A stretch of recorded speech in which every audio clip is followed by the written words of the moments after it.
I'm Isabelle with Custom Built, and today we're going job site to learn trade secrets from a few local contractors. I'm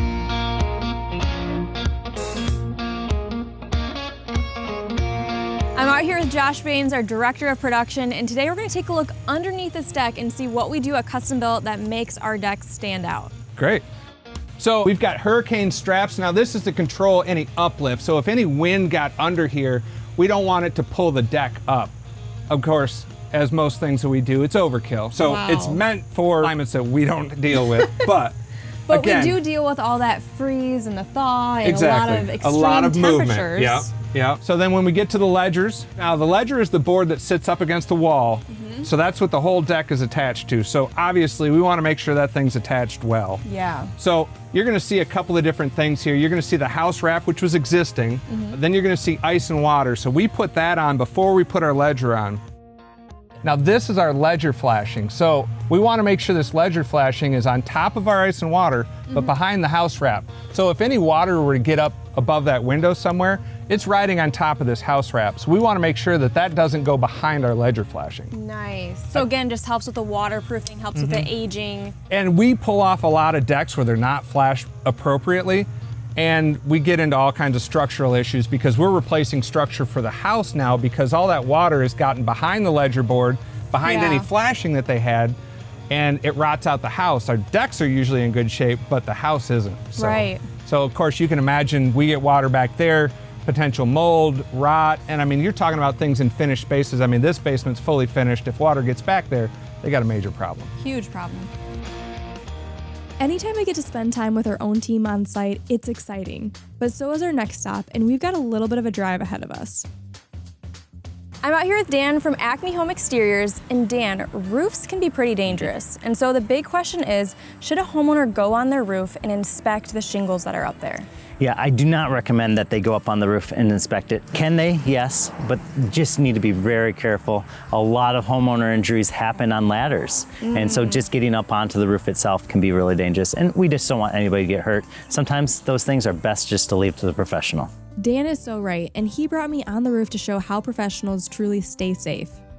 Part of it is I do have tools and stuff to be safe. And one of those is this cool little platform that we utilize. It's great to work off of. But if you try that out, you just go ahead and jump on it. You can literally just come and hop on it. It's not going anywhere. But it feels like right now I'm on flat ground almost. Yeah, another tool that I use is I have these sweet foam boots. Nice. They have a foam pad and they're super sticky to the roof. It helps us be safe again. And most homeowners aren't going to spend a couple $100s on a boot that they're going to use one time. Professionals will have the right equipment for that. So I'm super comfortable on the roof.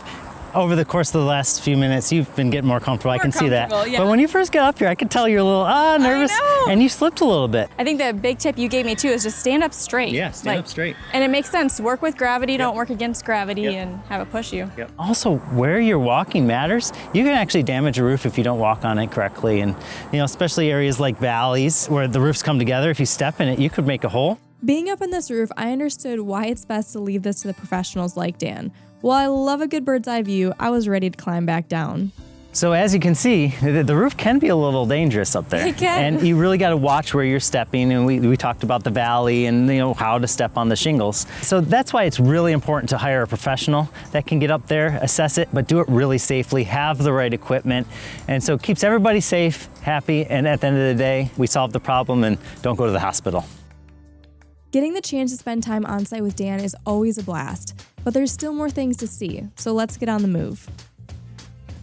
I'm out here at Northville Lumber, and I've got a list of items that I need from their team. So I'm here with Stu and Stu. We're gonna see father-son who's faster here. You guys ready? I'm ready. No doubt I'm faster. I mean, you're the owner, so it'd be a tough look if you lost. Speed versus smarts. Ready? Let's go. Northville Lumber stocks way more products than you might think, and I wanted to see who knew their way around best to find this shopping list. Joist hanger, joist angle, deck screws, black spray paint, and finally some gloves so I can keep these nails looking nice. Can you hand me a bag? 2 by 6, 2 by 6. I know they're in there somewhere. 2 by 6, right here. 1, 2, 3, 4. Spray paint. 5-inch angles, 5-inch angles. I don't have my glasses. Deck screws. Oh man, oh man. 1, 2. Deck screws, this way. Jersey gloves. Wrong aisle, wrong aisle, wrong aisle. Got it. Jersey gloves. Flat black spray paint. 2x6 joist hanger. 4. Right, Stu! here we are, reporting for duty. 58 seconds! Oh my gosh. All right, we're a little after. Well, you know, it's not all about speed. Is the stuff you pulled right? Absolutely. Okay. Let's check it. Want to know the secret? I made the list. Northville Lumber reminds me how fulfilling it is to be a part of a family business, and it makes me so grateful that I get to work with my own dad too. Visiting with Stu was fun, but now on to our next stop. I'm out at a home in Lansing, Michigan, and I'm gonna go meet Devin from Paul Davis Restoration and hear about this project they've got going on. A tree has completely fallen on this house, destroyed the backside, and then even the front of this house has quite a bit of damage. So we're gonna go see what they're doing on this site so they can get back into their beautiful home. So Devin, I've been out on a couple job sites today, and this one is different than what I've seen. What have you guys done, I mean, to get to this point in the project? Once we got inside, we started with contents. We had to wrap all the contents, get all the personal belongings out, and now it's all stored at our warehouse. We don't send it to a storage unit. We have a large building that we built to store inside, so that way we know where your stuff is. If you needed to come grab something, you can come grab it. Way easier to track too. Oh yeah, for sure.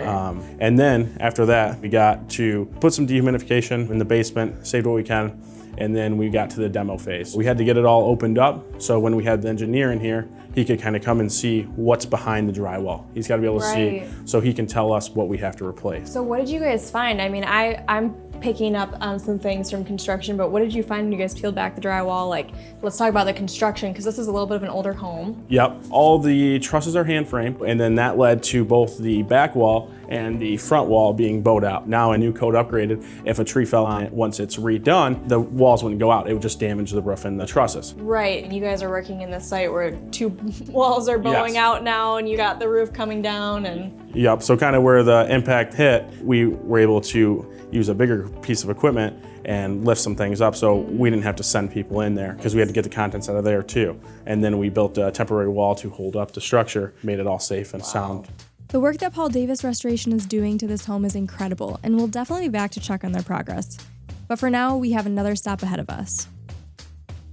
I've got a few commercial projects that I'm working on, so I wanted to stop here at Carpet Studio Flooring America and get John's insights on which carpet I should choose for these projects. So let's go in and see what options he has. So I've got 2 main projects going on right now, and definitely thinking about carpet for both of them. Perfect. And really just looking for some neutral options for the space. In your space, we may look at a modular carpet or a carpet tile. And that will help with installation. We can do smaller sections if need be. If the business is up and running, we can kind of section that or phase it off so the client can maintain the business, keep working. Okay, let's pull a couple options. Sure. And then let's go check them out. Yeah, this is going to be a modular or a carpet tile. So these are more your kind of neutral. We're not trying to wow anybody or take away from anything else in the space. Another one I like, this has 5 different styles in it, but it's set up in a way that it has a colorway. Nice. So you have your blues, kind of taupees, grays, darker colors. The selections John showed me were amazing, and I love the look and feel of the samples. But this client really needs to stay in budget, so I asked him what his thoughts were. Given your current project, I like the idea of the carpet tile. The carpet tiles are probably going to be in the 20 to 30 range. Okay. That gets you a good mid-range carpet tile, gives you a lot of color options, design options in that range as well. Which I like the design flexibility. Yeah, I knew you would. I knew you would. Now, as far as installation, what do you guys have capacity for right now? What does that look like? We're going to discuss with you what your schedule looks like. Carpet's typically one of the last trades in. If it's in stock, we get it in 2 weeks. Most manufacturers on a special order are 4 to 6 weeks out. On your project, we can typically get down 200 to 300 yards a day, depending on the layout. John gave me all the samples we looked over today to present to this client, so I can make sure they were as excited as I am about this amazing find.